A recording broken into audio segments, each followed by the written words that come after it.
let's go to the next subject, though we're still discussing the previous two also, and that's the outburst, we might say, although it was a very politely expressed outburst and impeccably expressed outburst by Emma Thompson, a very fine English actress who thinks that the standards of English in our times are deeply damaging, not just for the society, but to be fair to her, she argued, would be disadvantageous to the people themselves.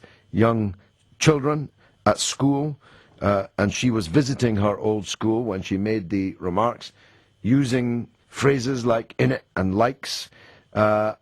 She argued they would be disadvantaging themselves for their futures, for their job interviews, for their discourse in official Britain, if you like, as opposed to the language that they use amongst their friends on the street. She accepted that there was a dichotomy there, could be, should be even a dichotomy, that you need the kind of buzzwords and phrases that signal that you belong to a group or a section of the community, but you also need to be able, if somebody puts a microphone in front of you or someone sits opposite you in a job interview, you also have to be able to speak and write properly. Now, the spokesperson from Plain English, Marie-Claire, to my surprise, disagrees with Emma, and I'd like to hear why. Marie, welcome to the show.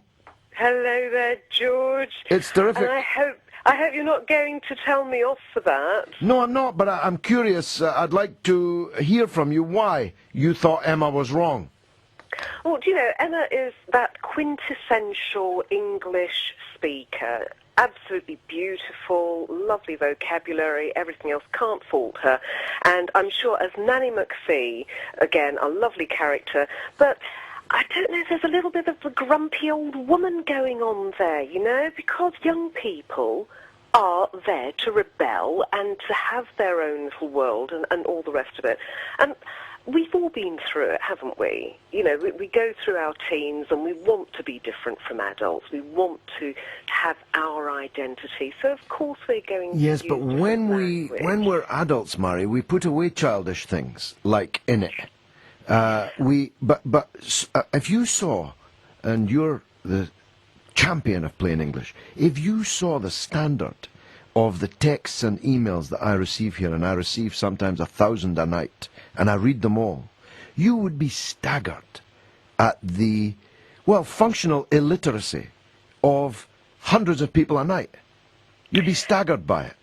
And I know what you're talking about, and I cannot dispute the fact that the standards of English are very different to perhaps what you and I were used to when we came through school through our teenage years. There's a different way of teaching. We didn't have the exposure to the sort of language, the variety of language that there is now. We didn't have the internet. We didn't have as much television. There are so many more influences now for young people to cope with. And, of course, it's about being understood by whoever you're speaking to. Mm-hmm. And that means using the appropriate language at the right time. That's what she was saying, really. I mean, she was making the point that you just have, that when you're young and in love, and you're running the schoolyard or you're running the streets of your hood, then there's going to be a discourse between you and your peers, which is one thing, but you also have to be able to switch to the other, and that's what because let me tell you, you couldn't come from a poorer background than me. You couldn't come from rougher streets than me. And I don't know. You didn't have as small a shoebox as I had, George. I slept in a drawer when I was a baby, and that's a fact, in an attic. But leaving that aside, when I was young and running the streets, I spoke like the other boys that were young and running the streets. But I had to be able to, in order to make speeches, write articles, conduct interviews, employ people, interview people, I had to be able to switch to proper English, and more people are not able to make that switch, Murray. I know what you're saying, and the public comment that we have had here into the office at the campaign from many people who've responded to this has been quite split. It's been between, do we give Emma one of our Golden Bull Awards, or do we make her a plain English champion? Because she is raising something that's at the very heart of a lot of people, a lot of adults. But it's very often the adults who are there to set the example. And do you know what? I find there's a lot more criticism about adult jargon, about the sloppy language and poor use of grammar from adults. Yeah, but of course the children today will be the adults tomorrow. Marie-Claire, thanks for that terrific contribution.